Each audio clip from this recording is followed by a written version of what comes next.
The Bengali টিউশনে তোমাদের সকলকে স্বাগত। আমি শুভময়। আজ তোমাদের শরৎচন্দ্র চট্টোপাধ্যায়ের লেখা পথের দাবি নামক যে গল্পটি রয়েছে সেই গল্পটি আজ আমরা আলোচনা করব। এর আগেও আমরা দশম শ্রেণীর অন্তর্গত বিভিন্ন যে গল্প হোক বা কবিতা এগুলো আমরা আলোচনা করেছি। আজ আমরা পথের দাবি নিয়ে আলোচনা করব। এই পথের দাবি আলোচনা করার আগে আমরা শরৎচন্দ্র চট্টোপাধ্যায় সম্পর্কে সামান্য একটু জেনে নেব। তারপর আমরা পথের দাবির একটু সামান্য প্রেক্ষাপট আলোচনা করে নেব। পথের দাবি তারপর আমরা লাইন ধরে ধরে আলোচনা করব। চলো তাহলে পথের দাবি প্রথমে আগে আমরা শরৎচন্দ্র চট্টোপাধ্যায় সম্পর্কে সামান্য একটু জেনে নেই। 15ই সেপ্টেম্বর 1876 খ্রিস্টাব্দে হুগলি জেলার দেবানন্দপুর নামক গ্রামে শরৎচন্দ্র চট্টোপাধ্যায় জন্মগ্রহণ করেছিলেন। শরৎচন্দ্র চট্টোপাধ্যায়ের পিতার নাম ছিলেন মতিলাল চট্টোপাধ্যায় এবং তার মায়ের নাম ছিল ভুবনমোহিনী দেবী। শরৎচন্দ্র চট্টোপাধ্যায়কে ছোটবেলায় অনেকেই অনেক নামে ডাকতেন, তবে আমরা এটুকু জানি যে শরৎচন্দ্র চট্টোপাধ্যায়ের ছোটবেলার নাম ছিল ন্যাড়া। শরৎচন্দ্র চট্টোপাধ্যায়ের প্রখর বুদ্ধি ও অসামান্য দক্ষতা দেখে তার বিদ্যালয়ের পণ্ডিত মশাইরাও অবাক হয়ে গিয়েছিলেন। মানে এই ছেলেটির মধ্যে এত প্রতিভা কোথা থেকে আসলো সেটিও তারা সঠিকভাবে উদ্বোধন করতে পারেননি। প্রথম জীবনে যখন কলেজ পাশ করেছিল তিনি, সেই কলেজ পাশ করার পর পরবর্তী সময়টুকু তিনি বেশিরভাগ সময়ই খেলা এবং অভিনয় নিয়েই মেতে থাকতেন। মাঝে কিছুদিন তিনি সন্ন্যাসীও হয়ে গিয়েছিলেন। সন্ন্যাসী বেশে তিনি সংসার ত্যাগ করেছিলেন, কিন্তু তার বাবার মৃত্যুর পর তিনি সন্ন্যাসী বেশ ত্যাগ করে আবার সংসার জগতে ফিরে এসেছিলেন এবং সেখান থেকে ফিরে এসে মানে সন্ন্যাসী থেকে ফিরে এসে কলকাতার উচ্চ আদালতের উকিল লালমোহন গঙ্গোপাধ্যায়ের বাড়িতে তিনি একটি কাজ পেয়েছিলেন। কাজটি হলো হিন্দি বই থেকে ইংরেজিতে তর্জমা করে দেওয়ার। কিছুকাল তিনি সেখানে চাকরিও করেছিলেন এবং তারপর আমরা দেখতে পাই 1903 সালে তিনি রেঙ্গুনে চলে গিয়েছিলেন। তিনি প্রায় ব্রহ্মদেশে 13-14 বছর কাটিয়েছিলেন সেখানে। তারপর শরৎচন্দ্র বিভিন্ন জায়গায়, কখনো এখানে 3-4 বছর, কখনো 4-5 বছর, এইভাবে বিভিন্ন জায়গায় বিভিন্ন সময় তিনি থেকেছিলেন। একবার কলকাতার বউবাজারে তার মামা গিরীন্দ্রনাথ ও সুরেন্দ্রনাথের বাড়িতে শরৎচন্দ্র এসেছিলেন দেখা করতে। গিরীন্দ্রনাথের অনুরোধে শরৎচন্দ্রকে বলা হয়েছিল যে কুন্তলীন প্রতিযোগিতা হয়েছিল তখন, সেই কুন্তলীন প্রতিযোগিতায় কিছু লেখা দেওয়ার জন্য, এবং সেই সময়টিতে তিনি সেই কুন্তলীন প্রতিযোগিতায় অংশগ্রহণ করার জন্য একটি গল্প লিখেছিলেন। তার নাম দিয়েছিলেন মন্দির। এই মন্দির গল্পটি পড়ে সেই প্রতিযোগিতার যারা জাজ হিসাবে ছিলেন তারাও অবাক হয়ে গিয়েছিলেন। মানে এত সুন্দর ছিল তার লেখনী। আমরা দেখতে পাই পরবর্তীতে এই গল্পটি পুরস্কার পেয়েছিল। এরপর ভারতী পত্রিকায় এসেছিল তার বড় দিদি নামক উপন্যাস। এছাড়াও তার যমুনা পত্রিকায় লেখা হয়েছিল রামের সুমতি নামক একটি গল্প। এরপর ভারতবর্ষ পত্রিকায় একে একে আমরা প্রকাশিত হতে দেখেছি বিরাজ বউ, পণ্ডিত মশাই, আধারে আলো, দর্পচূর্ণ, মেজ দিদি প্রভৃতি উপন্যাসকে। বিজয়চন্দ্র মজুমদারের অনুরোধে শরৎচন্দ্র দুটি সুন্দর গল্প লিখেছিলেন। একটি হলো মহেশ এবং অন্যটি হলো অভাগীর স্বর্গ। তবে শরৎচন্দ্র যতই গল্প বা ছোট গল্প লিখুক না বা উপন্যাস লিখুক না কেন, তার সর্বশ্রেষ্ঠ, সর্বকালের মধ্যে শ্রেষ্ঠ উপন্যাস হলো শ্রীকান্ত। শরৎচন্দ্র একদিন একটি সাহিত্য সভা সম্মেলনে গিয়েছিলেন। একটি গল্পের ছড়ে বলছি। সেখানে শরৎচন্দ্র ঠাট্টা করে একটি কথা বলেছিলেন, তোমরা যারা কবিতা লেখো, তোমরা কবিতা লেখা ছেড়েই দাও। শরৎচন্দ্রর এই বক্তব্যটি শুনে বা এই কথাটি শুনে সকলেই অবাক হয়ে গিয়েছিলেন। শরৎচন্দ্র কি বলতে চাইছেন, কবিতা কেন ছেড়ে দিতে বলতে চাইছেন তিনি? আসলে শরৎচন্দ্র তখন ভাঙ্গিয়ে বলেছিলেন যে তোমরা দেখবে যে বিষয় নিয়ে কবিতা লিখতে চাইবে, দেখবে সেখানে একটু খুঁটিয়ে রবীন্দ্রনাথ ঠাকুর আগে থেকেই সে বিষয় নিয়ে কবিতা লিখে রেখে দিয়েছেন। আর সেই জন্যই শরৎচন্দ্র প্রথমে কবিতা দু একটি লেখার চেষ্টা করেছিলেন, কিন্তু পরবর্তীকালে হতাশ হয়ে তিনি এই গল্পের জগতে ফিরে এসেছিলেন। শরৎচন্দ্রকে একদিন একজন তার অনুরাগী বলেছিলেন যে আপনার লেখার ভাষা কিছুটা বোঝা যায় বলতে বেশ ভালোই, আপনার লেখা আমরা বুঝতে পারি, কিন্তু রবীন্দ্রনাথের লেখা ভীষণ শক্ত, সেখানে দাঁত ফোটানো যায় না। এটি তার একজন অনুরাগী তাকে বলেছিল। আসলে তখন শরৎচন্দ্র হাসতে হাসতে তাকে উত্তর দিয়েছিল, দেখেন আমরা লিখি আপনাদের জন্য, এবং রবি ঠাকুর লেখে আমাদের জন্য। এটাই হলো আমার সাথে রবি ঠাকুরের তফাৎ। তো এই ধরনের হাসি ঠাট্টা শরৎচন্দ্র তার অনুগামীদের সাথে করে থাকতেন। পথের দাবি আমাদের এই আলোচ্য গল্পটি শরৎচন্দ্র চট্টোপাধ্যায়ের একটি বিখ্যাত রাজনৈতিক উপন্যাস পথের দাবির ষষ্ঠ পরিচ্ছেদের অংশবিশেষ। আমাদের সংকলকগণ পথের দাবি নাম দিয়েই আমাদের সামনে এই গল্পটিকে হাজির করেছেন। এই গল্পটির প্রেক্ষাপট সম্পর্কে যদি বলতে হয়, সেক্ষেত্রে আমাদের বলতে হবে ইংরেজ কর্তৃক শোষণ এবং শাসনে জর্জরিত ছিল সেই সময় আমাদের দেশ ভারতবর্ষ। এই গল্পে তাই ভারতবর্ষ তথা গোটা দেশবাসীর যে ব্যথা এবং বেদনাতুর অবস্থা, সেই অবস্থাকেই এই গল্পে তুলে ধরা হয়েছে, বা সেই সময়টিকে এই গল্পে তুলে ধরা হয়েছে। ভীরু দেশবাসীর অন্তরে যে স্বাধীনতা লাভের যে বা মুক্তি লাভের যে ইচ্ছা বা বাসনা, সেই ইচ্ছা বা বাসনাকে জাগ্রত করতেই আমাদের শরৎচন্দ্র একটি দেশ নায়কের আহ্বান করেছিলেন এই গল্পে। আর এই গল্পের কিছুদিন পরেই ভারতের স্বাধীনতা প্রেমী যে তরুণ দলেরা ছিল, সেই তরুণ দলেরা চরমপন্থী আন্দোলনের সূত্রপাত করেছিল। আমাদের এটাও জানতে হবে, পথের দাবি তো আমরা পড়ছি, কিন্তু পথের দাবি কি জিনিস, পথের দাবিটি আসলে কি? চরমপন্থা ও আপোষহীন বৈপ্লবিক ধারায় স্বাধীনতা লাভের পথকে ত্বরান্বিত করার যে কর্মসূচি, সমস্ত প্রকার তুচ্ছতা ও সংস্কারকে অতিক্রম করে স্বাধীনতা লাভের সমুদয় প্রয়াস হলো পথের দাবি। দেখো, এবারে আমরা যে পথের দাবি গল্পটি রয়েছে, সেই পথের দাবি গল্পটির লাইন ধরে ধরে আলোচনা করব। তারপরে আমরা দুই একটি টপিক দেখে নিয়ে সেই গল্পের কিছু ছোট ছোট প্রশ্ন দেখে নেব। এই যে দেখো, আমার কাছে এই বইটি রয়েছে, দশম শ্রেণীর অন্তর্গত তোমাদের বাংলা বই। এবারে আমরা শরৎচন্দ্র চট্টোপাধ্যায়ের লেখা যে পথের দাবি গল্পটি রয়েছে, সেই গল্পটি আমরা লাইন ধরে ধরে আলোচনা করব। পুলিশ স্টেশনে প্রবেশ করিয়া দেখা গেল সম্মুখের হল ঘরে জন ছয়েক বাঙালি মোট ঘাট লইয়া বসিয়া আছে।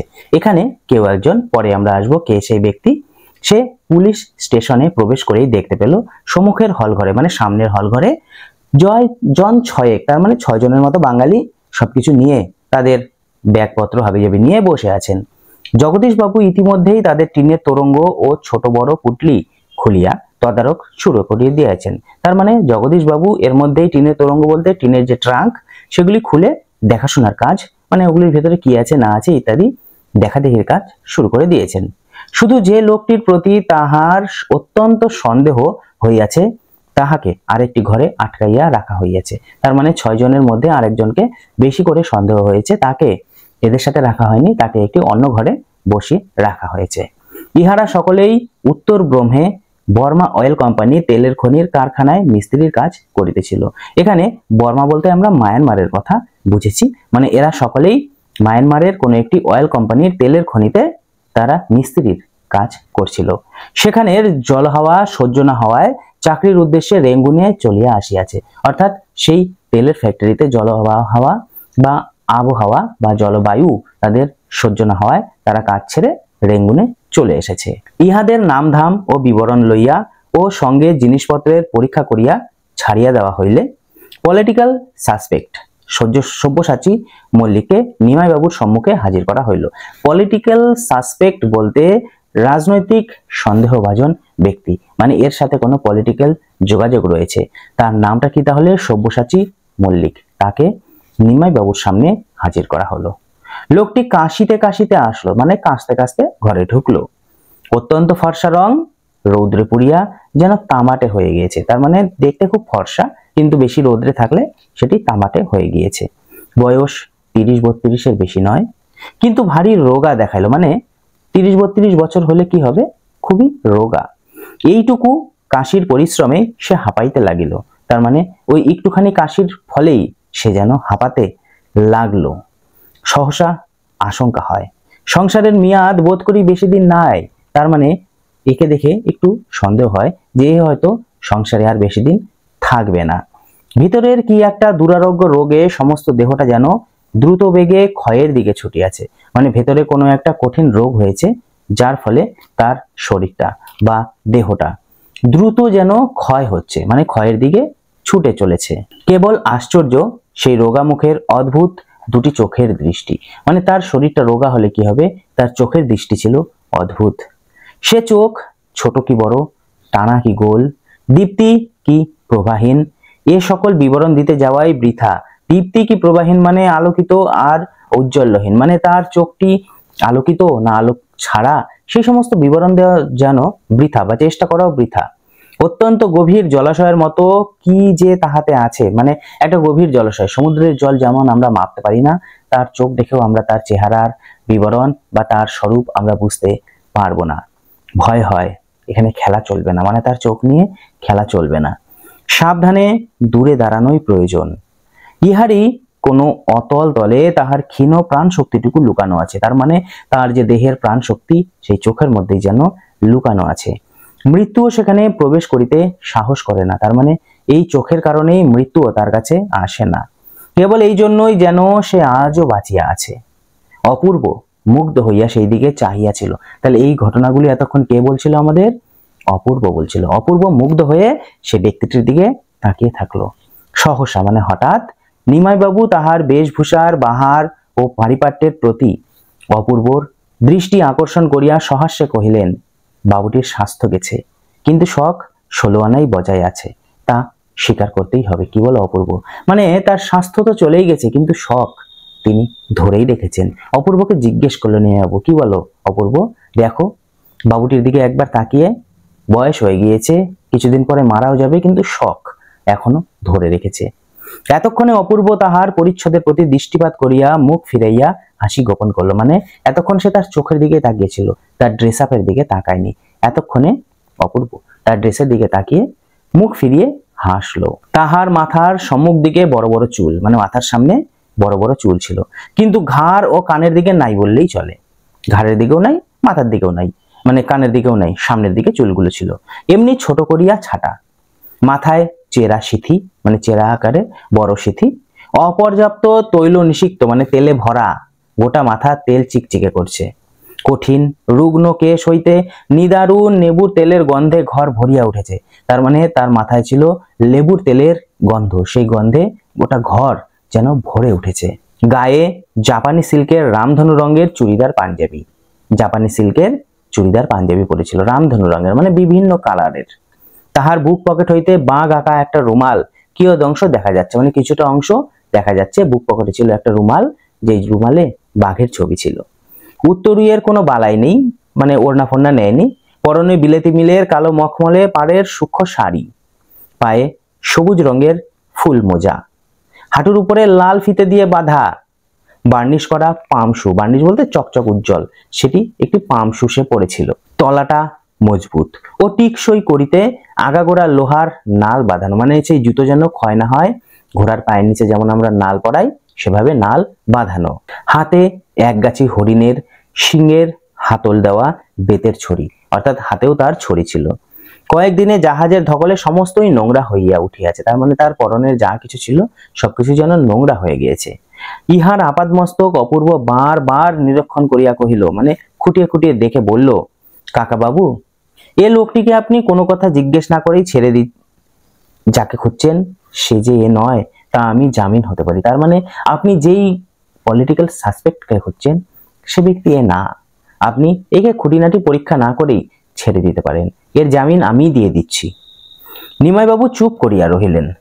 অপূর্ব কহিল, আর যাই হোক, যাকে খুঁজছেন তার কালচারের কথাটা একবার ভেবে দেখুন, মানে তারা একজন কোনো বিশিষ্ট ব্যক্তিকে খুঁজছিল যার সাথে রাজনৈতিক যোগাযোগ রয়েছে পার্টির আর কি, তো এই লোকের সাথে তো সেরকম হতেই পারে না। নিমাইবাবু হাসিয়া ঘাড় নাড়িলেন, কহিলেন, তোমার নাম কি হে? মানে সে ব্যক্তিকে বলল, তোমার নাম কি? আগে গিরিশ মহাপাত্র, মানে তার নাম তাহলে কি বললো? গিরিশ মহাপাত্র। একদম মহাপাত্র, তুমিও তেলের খনিতেই কাজ করছিলে না? এখন রেঙ্গুনেই থাকবে? তোমার বাক্স বিছানা তো খানা তল্লাশি হয়ে গেছে, দেখি তোমার ট্যাকে এবং পকেটে কি আছে। ট্যাগ বলতে এখানে কোমরের কাপড়ে যে পয়সা রাখার যে ঝোলা তাকে বলা হয় ট্যাগ। বলছে পকেটে এবং ট্যাকে তোমার কত টাকা আছে একটু দেখি তো। তাহার ট্যাগ হইতে একটি টাকা ও গন্ডা 6 পয়সা বাহির হইল, তার মানে ট্যাগ থেকে একটি টাকা ও 6 গন্ডা পয়সা বার হলো। পকেট হইতে একটা লোহার কম্পাস, মাপ করিবার কাঠের একটা ফুটরুল, কয়েকটা বিড়ি, একটা ডেসলাই ও একটা গাজার কলিকা বাহির হয়ে পড়লো। তার মানে গাজার কলকে সহ বিড়ি, ডেসলাই, ফুটরুল ইত্যাদি সবকিছু বের হলো। নিমাইবাবু কহিলেন, তুমি গাঁজা খাও? লোকটি অসংকোচে জবাব দিল, আগে না। তবে এই বস্তুটি পকেটে কেন, মানে গাজার কলকে তোমার পকেটে কেন? আগে পথে কুড়িয়ে পেলাম, যদি কারো কাজে লাগে তাই তুলে রেখেছি। নিমাইবাবু এই সময়ে ঘরে ঢুকিতেই, মানে জগদীশ বাবু, নিমাইবাবু তো ছিলই, জগদীশ বাবু এই সময় ঘরে ঢুকলো। সে ঘরে ঢুকিতেই নিমাইবাবু হাসিয়া কহিলেন, দেখো জগদীশ, কিরূপ সদাশয় ব্যক্তি ইনি, মানে কিভাবে লোকের কথা চিন্তা করে ইনি। যদি কারো কাজে লাগে তাই গাজার কলকেটে কুড়িয়ে পকেটে রাখছেন। ক্ষণকাল মৌন থাকিয়া কহিলেন, মৌন মানে নীরব, হ্যাঁ, গাঁজা খাবার সমস্ত লক্ষণই তোমার মধ্যে বিদ্যমান বাবা। তার মানে গাঁজা যারা খায় তারা একটু রোগা টাইপের হয়, দেহ শুকিয়ে যায়। তো তুমিও তো শুকনো, তার মানে তুমিও গাঁজা খাও। বলতেই পারো খাই, কিন্তু কদিনই বা বাঁচবে, এই তো তোমার দেহ, আর খেও না। বুড়ো মানুষের কথাটা শোনো, মানে জগদীশ বাবু বললো, আর গাঁজাটা যা খেও না, বুড়ো মানুষ হয়েছি আমি, আমার কথাটাই তুমি শোনো। মহাপাত্র মাথা নাড়িয়া অস্বীকার করিয়া বলিল, আজ্ঞে না, মায়েরই খাই না, তবে ইয়ার বন্ধুকেও তৈরি করে দিতে বললে দেই, এই মাত্র, নইলে নিজে খাই না। মানে বন্ধু বান্ধব তৈরি করে দিতে বললে দেই। জগদীশ বাবু চটিয়া উঠিয়া কহিলেন, দয়ার সাগর, মানে তুমি কি দয়াবান হয়েছ? পরকে সেজে দেই, নিজে খাই না, মিথ্যাবাদী কোথাকার। অপূর্ব কহিল, বেলা হয়ে গেল, আমি এখন তবে চললুম কাকাবাবু। নিমাইবাবু উঠে দাঁড়াইয়া বলিলেন, আচ্ছা তুমি এখন যেতে পারো মহাপাত্র। কি বলে জগদীশ? পারে তো, তার মানে ওকে, সেই ব্যক্তিটাকে ছেড়ে দিতে চাইছে। জগদীশ সম্মতি জানাইয়ে কহিল, কিন্তু নিশ্চয়ই কিছুই বলা যায় না ভায়া, আমার মনে হয় এ শহরে আরো কিছুদিন নজর রাখা দরকার। রাতের মেল ট্রেনটার প্রতি একটু দৃষ্টি রেখো, সে যে বর্মায় এসেছে এ খবর সত্য, তার মানে আমরা যাকে খুঁজছি, যে ব্যক্তিটাকে, সে বর্মায় এসেছে, আমাদের কাছে পাক্কা খবর আছে। জগদীশ কহিলেন, তা হতে পারে, কিন্তু এই জানোয়ারটাকে ওয়াচ করার দরকার নেই বড়বাবু, মানে এই যে নোংরা ব্যক্তি, একে আর চোখে চোখে রাখার দরকার নেই। নেবুর তেলের গন্ধে বেটা থানা সুদ্ধা লোকের মাথা ধরিয়ে দিল, মানে এত পরিমাণে গন্ধ, মাথা ধরে গেল। বড়বাবু হাসিতে লাগিলেন। অপূর্ব পুলিশ স্টেশন হইতে বাহির হইয়া আসিল এবং প্রায় তাহার সঙ্গে সঙ্গেই মহাপাত্র তাহার ভাঙ্গা টিনের তোরঙ্গ ও চাটাই জড়ানো ময়লা বিছানার বান্ডিল বগলে চাপিয়া ধীর মন্থর পদে উত্তর দিকের রাস্তা ধরিয়া সোজা প্রস্থান করল। তার মানে তার সাথে সাথে মহাপাত্র স্টেশন থেকে বেরিয়ে চলে গেল। আশ্চর্য এই যে এত বড় সব্যসাচী ধরা পড়ল না, মানে এই মহাপাত্রই ছিল অ্যাকচুয়ালি সেই ব্যক্তিটা যাকে তারা খুঁজছে, কিন্তু ওর চোখের সামনে থাকা সত্ত্বেও সে ধরতে পারলো না তাকে। কোনো দুর্ঘটনা ঘটিল না এমন সৌভাগ্যকেও অপূর্বর মন যেন গ্রাহ্যই করল না। বাসায় ফিরিয়া দাড়িগোপ কামানো হইতে শুরু করিয়া সান্ধ্যাগ্নিক, স্নানাহার, পোশাক পরা, অফিস যাওয়া প্রভৃতি নিত্য কাজগুলোয় বাধা পাইল না সত্য, কিন্তু ঠিক কি যে সে ভাবিতে লাগিল তাহার নির্দেশ নাই, অথচ চোখ কান ও বুদ্ধি তাহার সাংসারিক সকল ব্যাপার হইতেই একেবারে যেন বিচ্ছিন্ন হইয়া কোনো এক অদৃষ্ট অপরিজ্ঞাত রাজবিদ্রোহী চিন্তাতেই ধ্যানস্থ হইয়া রহিল। মানে খাওয়া দাওয়া, স্নান করা, সন্ধ্যাবাতি দেওয়া সবকিছু হলো, কিন্তু মাথার মধ্যে যেন সেই রাজদ্রোহী অর্থাৎ সব্যসাচীর কথাই তার চিন্তা করতে লাগলো। এই অত্যন্ত অমনস্কতার তলোয়ার কর লক্ষ্য করিয়া চিন্তিত মুখে জিজ্ঞেস করলো, আজ বাড়ি থেকে কোনো চিঠি পেয়েছেন নাকি? মানে তার সাথে একজন থাকতো তো তলোয়ার কর, সে অপূর্বকে দেখে বলল, আচ্ছা আপনার বাড়ি থেকে কি কোনো চিঠি এসেছে, তার জন্য আপনাকে এইরূপ অন্যমনস্ক দেখাচ্ছে? কই না, মানে অপূর্বকে জিজ্ঞেস করলো যখন, যে তোমার বাড়ি থেকে কি কোনো চিঠি এসেছে? তো সে না করলো। বাড়ির খবর সব ভালো তো? অপূর্ব কিছু আশ্চর্য হইয়া কহিল, যতদূর জানি সবাই ভালোই তো আছেন। রামদাস আর কোনো প্রশ্ন করলো না। টিফিনের সময় উভয়ে একত্র বসিয়া জলযোগ করিত, মানে টিফিনে একসাথে টিফিন করত। রামদাসের স্ত্রী অপূর্বকে একদিন স্বনিবন্ধ অনুরোধ করিয়াছিলেন, মানে অনেক ভালোভাবে অনুরোধ করেছিলেন, যতদিন তাহার মা কিংবা বাটির আর কোনো আত্মীয়া নারী এদেশে আসিয়া বাসার উপযুক্ত ব্যবস্থাদি না করেন, ততদিন এই ছোট বহিনের হাতে তৈরি যৎসামান্য মিষ্টান্ন প্রত্যহ তাহাকে গ্রহণ করিতে হইবে, অর্থাৎ রামদাসের স্ত্রীর বানানো টিফিন অপূর্বকে প্রতিদিনই খেতে হবে। অপূর্ব রাজি হইয়াছিল। অফিসের একজন ব্রাহ্মণ পিয়াদা এই সকল বহিয়া আনিত, মানে একজন গ্রুপ ডি স্টাফ এটা বয়ে নিয়ে আসতো। আজও সে নিরালা পাশের ঘরটায় ভোজ্য বস্তুগুলি যখন সাজাইয়া দিয়া গেল, তখন আহারে বসিয়া অপূর্ব নিজেই কথা পাঠিল, মানে অপূর্ব নিজেই কথাটি তুলল। কাল তাহার ঘরে চুরি হইয়া গেছে, সমস্তই যাইতে পারিত, কেবল ওপরের সেই খ্রিস্টান মেয়েটির কৃপায় টাকা কড়ি ছাড়া আর সমস্ত বাঁচিয়াছে। অর্থাৎ চোর এসে শুধু টাকা পয়সাই নিয়ে গিয়েছিল। সে চোর তাড়াইয়া দরজায় নিজের তালা বন্ধ করিয়াছে। আমি বাসায় পৌঁছলে চাবি খুলিয়া দিয়া অনাহুত আমার ঘরে ঢুকিয়া ছড়ানো জিনিসপত্র গুছাইয়া দিয়েছে, মানে সেই খ্রিস্টান মেয়েটি সবকিছু গুছিয়ে দিয়েছে। সমস্ত ফর্দ করিয়া কি আছে আর কি গেছে তার এমন নিখুঁত হিসাব করিয়া দিয়েছে যে বোধ হয় তোমার মতো পাশ করা অ্যাকাউন্টেন্টের পক্ষেও বিস্ময়কর, মানে তুমিও হয়তো এত সুন্দরভাবে গোছাতে পারতে না। বাস্তবিক এমন তৎপর এত বড় কার্যকুশলা মেয়ে আর যে কেহ আছে মনে হয় না হে তলোয়ারকর। তাছাড়া এত বড় বন্ধু, মানে ও যা হেল্প করলো আমাকে, এত বড় বন্ধুও করে না। রামদাস কহিল, তারপর? অপূর্ব বলিল, তেওয়ারি ঘরে ছিল না, বর্মা নাচ দেখতে ফয়ায় গিয়েছিল।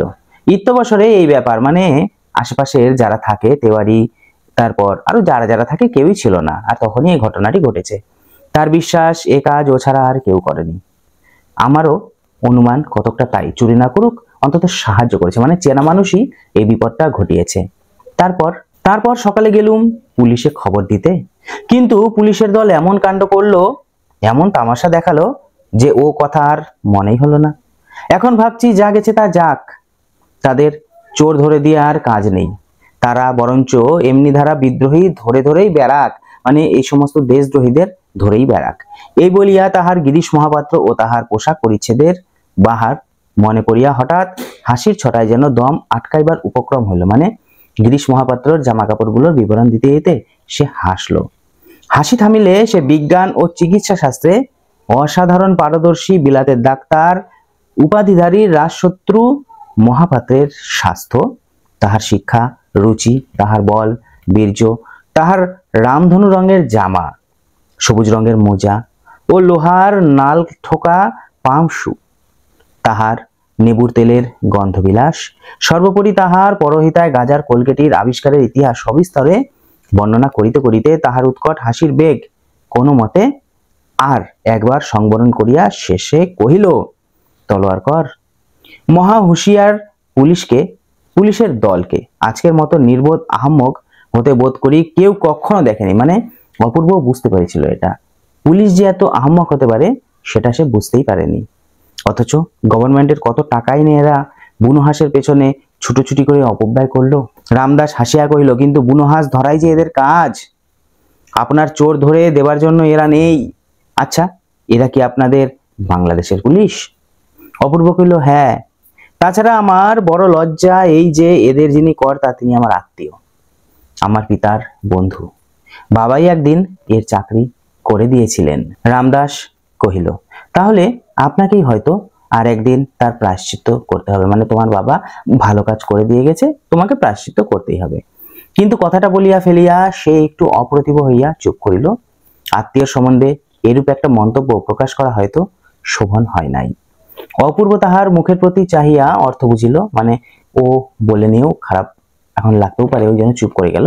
অপূর্ব তার মুখের দিকে চাইল, কিন্তু এই ধারণা যে সত্যি নয় ইহাই সত্যি যে ব্যক্ত করিতে সে জোর করিয়া বলিল, আমি তাকে কাকা বলি, মানে যে পুলিশ অফিসারকে, আমাদের তিনি আত্মীয় শুভাকাঙ্ক্ষী, কিন্তু তাই বলে আমার দেশের চেয়ে তো তিনি আপনার নন, মানে আমার দেশ আগে বড়, কাকা বড় নয়, বরঞ্চ যাকে তিনি দেশের টাকায় দেশের লোক দিয়ে শিকারের মতো তাড়া করে বেড়াচ্ছেন তিনি ঢের বেশি আমার আপনার, মানে যে যাকে তারা দেশদ্রোহী বলছে সেই আমার কাছে তার থেকে বেশি আপন।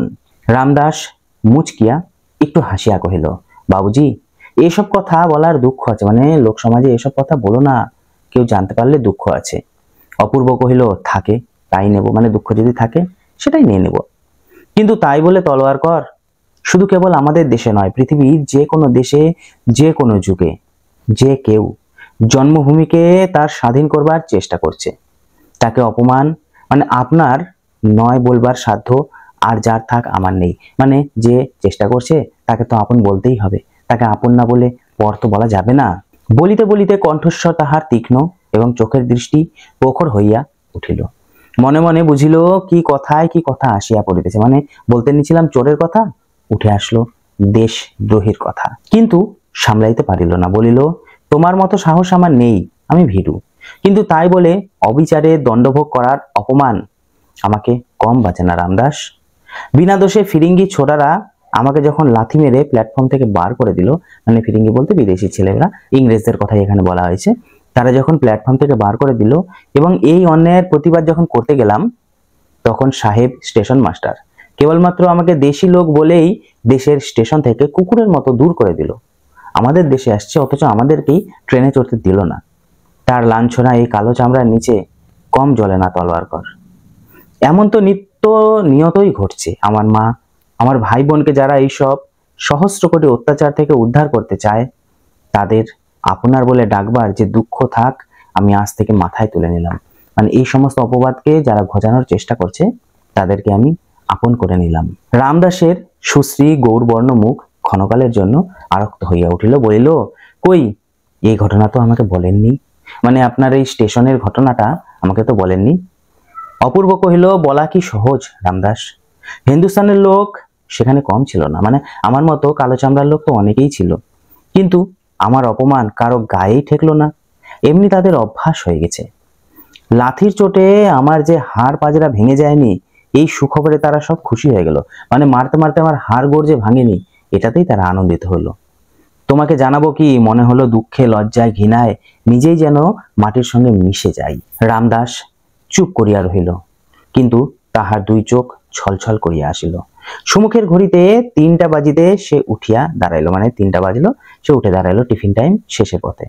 বোধ হয় কি একটা বলিতে গেল, কিন্তু কিছুই না বলিয়া হঠাৎ হাত বাড়াইয়া অপূর্বর ডান হাতটা টানিয়া লইয়া একটা চাপ দিয়া নিঃশব্দে নিজের ঘরে চলে গেল।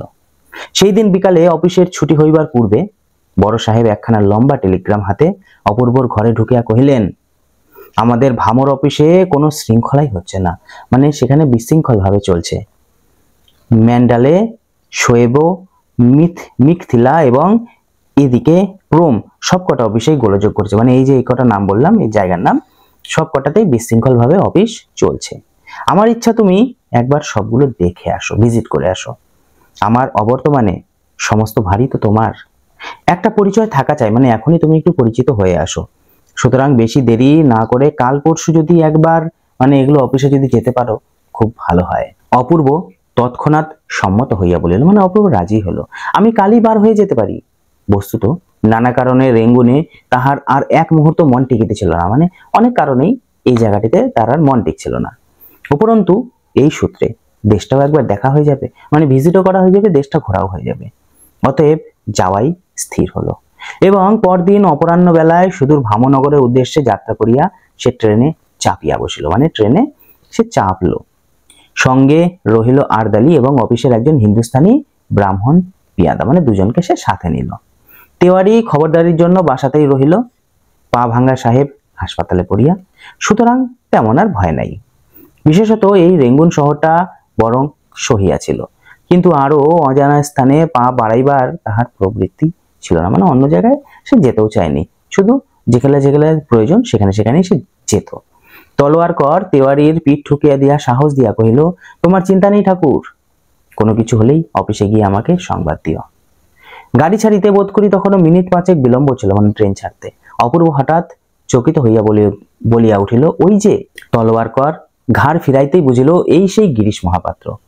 সেই বাহারে জামা, সেই সবুজ রঙের ফুল মোজা, সেই পাম শু এবং ছড়ি, প্রভেদের মধ্যে এখন কেবল সেই বাঘ মার্কার রুমালখানি বুক পকেটে ছাড়িয়া তাহার কণ্ঠে জড়ানো।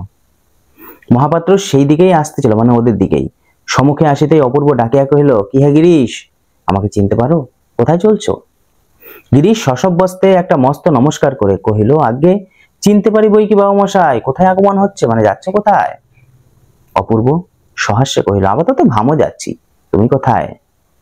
গিরিশ কহিল, আগে এনজেনাং থেকে দুজন বন্ধু লোক আসার কথা ছিল, আমাকে কিন্তু বাবু ঝুটমুট হয়রান করা।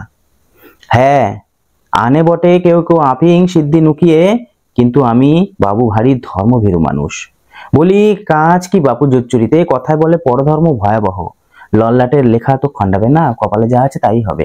আমি ওসব নেশা টেশা করি না বাবু, ফালতু আমাকে হয়রানি করা হয়েছে সেদিন। অপূর্ব হাসিয়া কহিল, আমারও তো তাই বিশ্বাস, কিন্তু তোমার বাবু একটা ভুল হয়েছে, আমি পুলিশের লোক নই, আফিম সিদ্ধির কোনো ধার ধারি না, সেদিন কেবল তামাশা দেখতেই গিয়েছিলাম।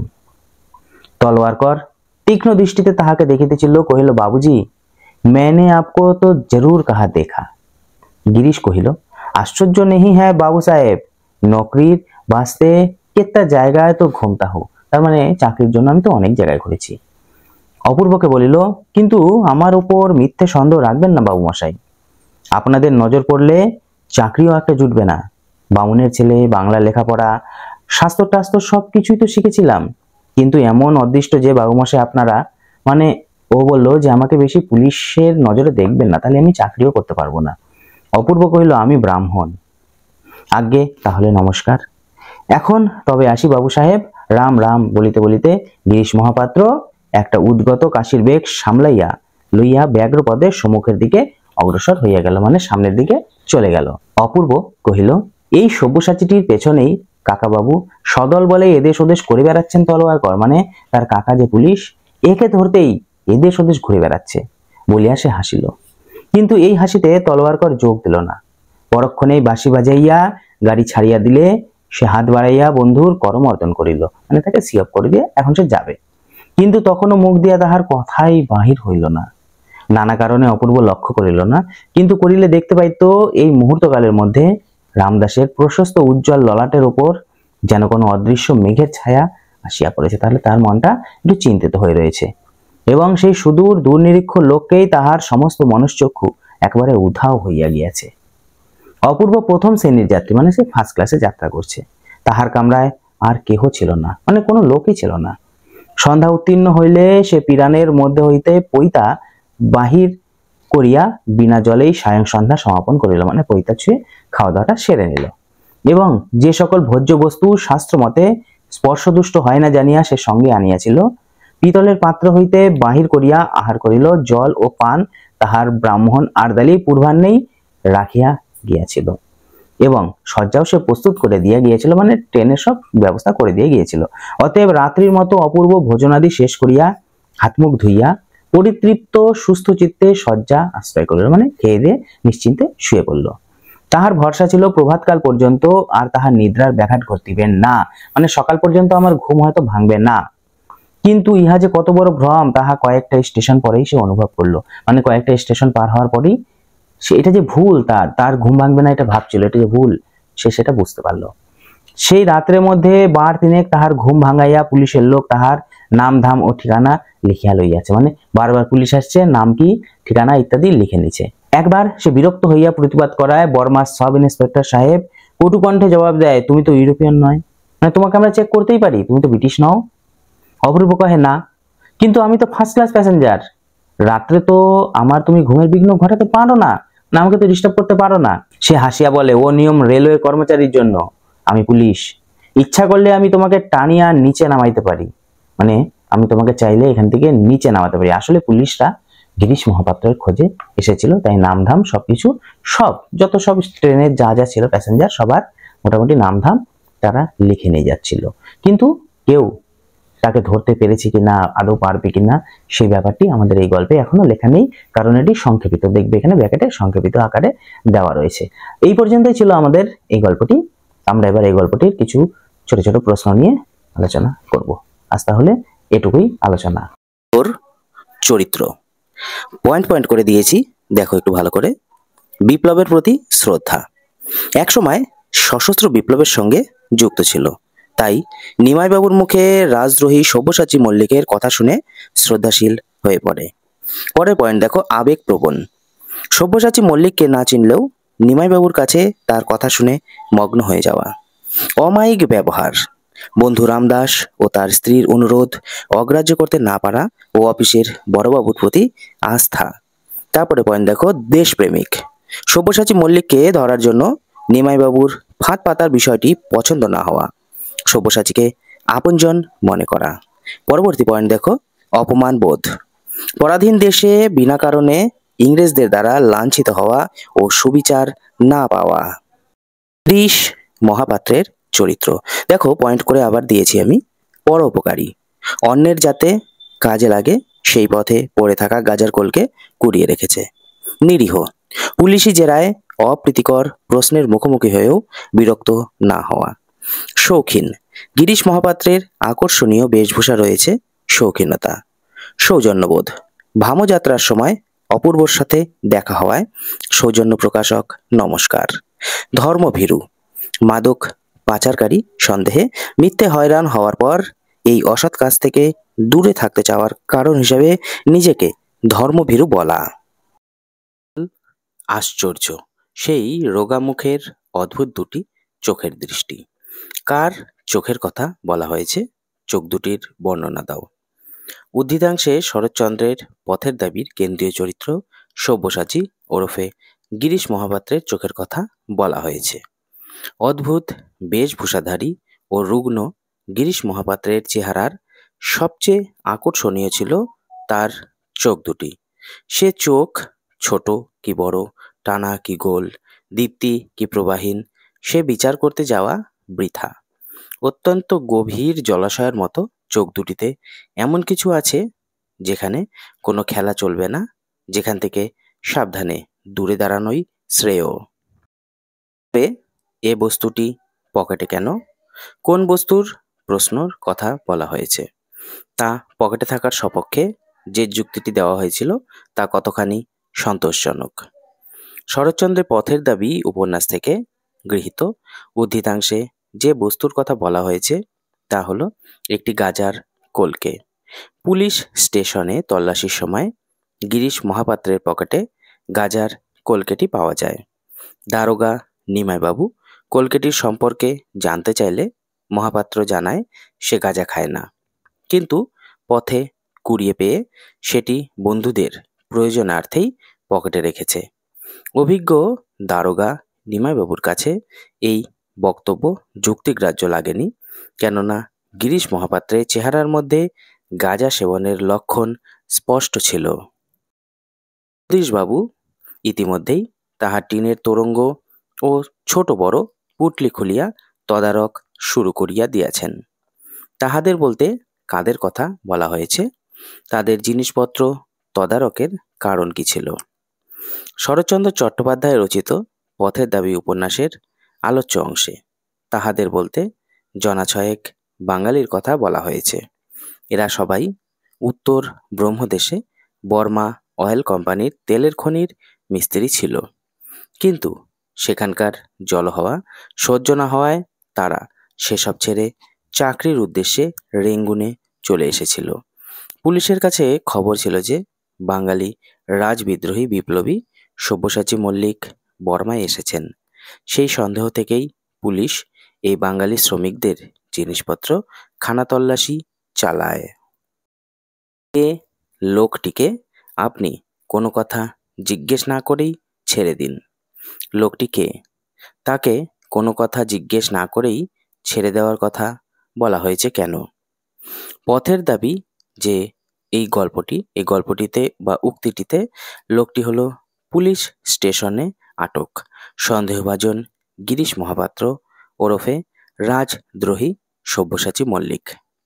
পথের দাবির অন্যতম কেন্দ্রীয় চরিত্র অপূর্ব, যে সব্যসাচী মল্লিককে জানতেন। তিনি ছিলেন বহু ভাষাবিদ ও বিভিন্ন বিষয়ে সুপণ্ডিত, বিজ্ঞান ও চিকিৎসা শাস্ত্রে পারদর্শী এবং বিদেশি ডিগ্রিপ্রাপ্ত এক ডাক্তার। কিন্তু সেই সব্যসাচী মল্লিক হিসেবে পুলিশ যাকে আটক করেছিল তার আচরণে কোনো কিছুই সব্যসাচীর সাথে মিল নেই। তাই অপূর্ব অনেকটা নিশ্চিত হয়েই এই মন্তব্য করেছেন। অপূর্ব কিছু আশ্চর্য হইয়া কহিল। অপূর্ব কেন আশ্চর্য হল? তার আশ্চর্য হওয়ার প্রকৃত কারণটি কী ছিল? পথের দাবিতে অপূর্বর সহকর্মী রামদাস তলোয়ারকর অপূর্বকে অন্যমনস্কভাবে বসে থাকতে দেখে সে বাড়ির চিঠি পেয়েছে কিনা এবং বাড়ির সবাই ভালো আছে কিনা এমন প্রশ্ন করে বসে। হঠাৎ এমন প্রশ্ন শুনে অপূর্ব আশ্চর্য হয়।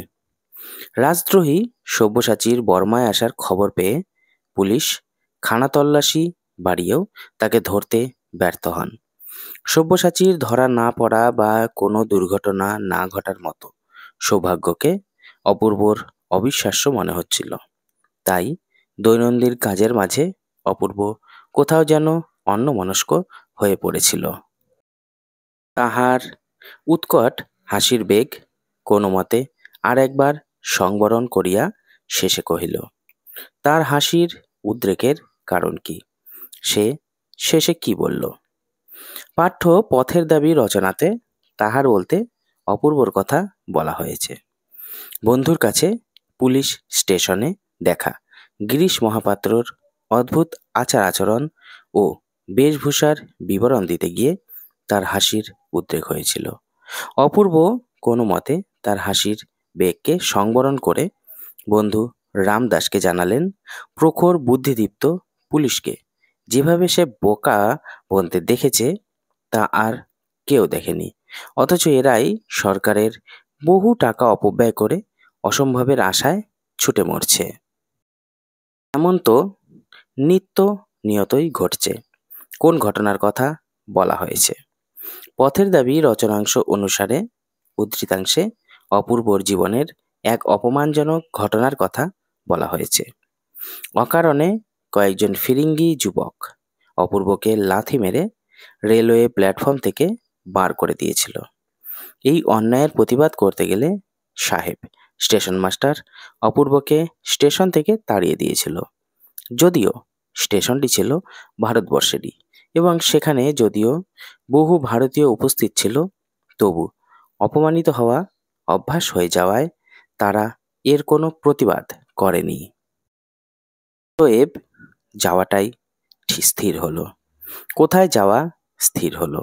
কি কারণে সেখানে যাওয়া স্থির হয়েছিল?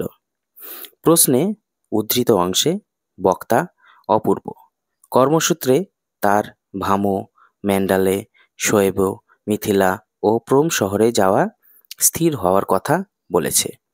অপূর্ব বড় সাহেব অপূর্বকে জানান যে ভামো সহ তাদের ম্যান্ডালে, শোয়েবে, মিথিলা, প্রোম শহরে অফিসে নানা ধরনের গোলযোগ ঘটছে। যেহেতু বড় সাহেবের অবর্তমানে অপূর্বকেই সমস্ত ভার নিতে হবে, তাই সবকিছুর সঙ্গে তার পরিচয় থাকা উচিত। এই জন্য বড় সাহেবের ইচ্ছা যে অপূর্ব একবার সব অফিসে যাক। দয়ার সাগর পরকে সে যেতি, নিজে খাইনে। মিথ্যেবাদী কোথাকার। কার উদ্দেশ্যে এই উক্তি? তাকে দয়ার সাগর ও মিথ্যাবাদী বলার কারণ কি? আমাদের পাঠ্য শরৎচন্দ্রের পথের দাবি উপন্যাসের অংশবিশেষে পুলিশকর্মী জগদীশবাবু থানায় আটক সন্দেহভাজন গিরিশ মহাপাত্রের উদ্দেশ্যে উক্তিটি করেছেন।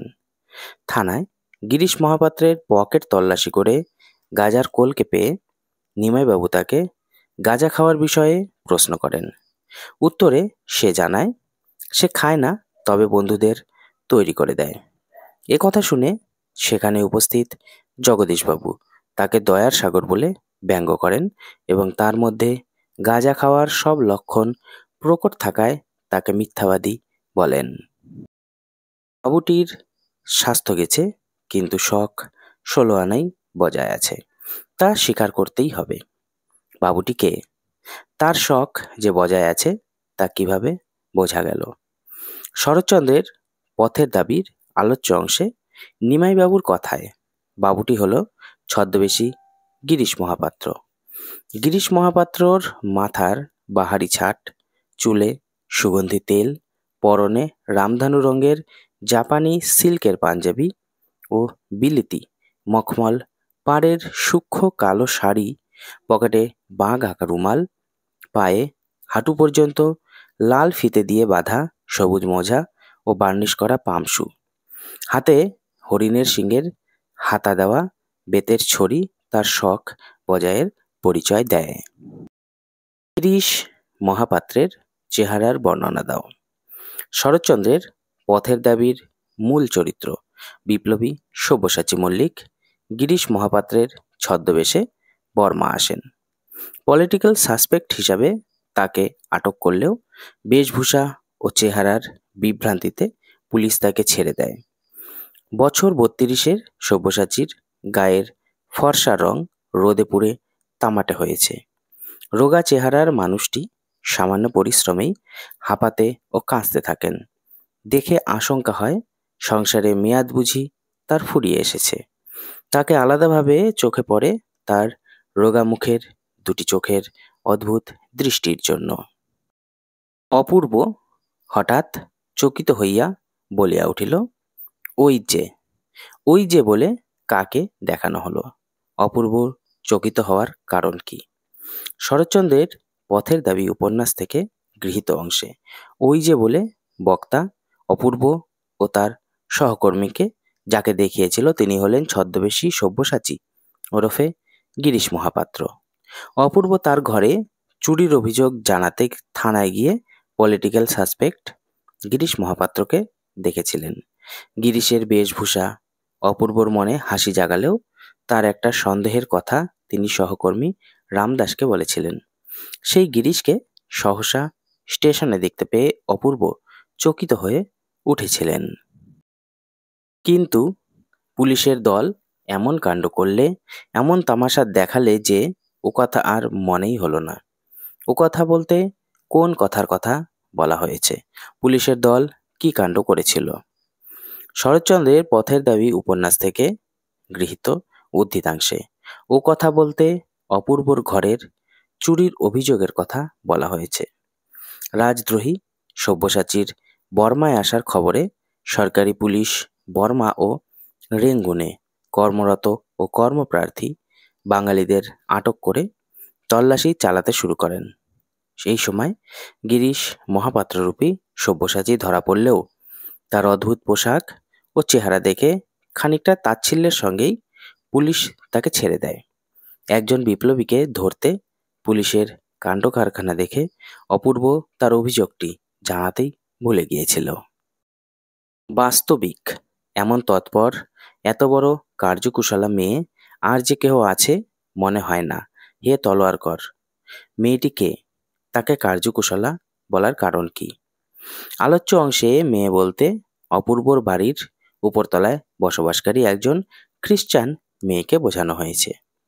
যেদিন অপূর্বর ঘরে চোর ঢুকেছিল সেদিন এই মেয়েটির জন্যই তার টাকা পয়সা ছাড়া বাকি সব জিনিসপত্র চুরির থেকে রক্ষা পেয়েছিল।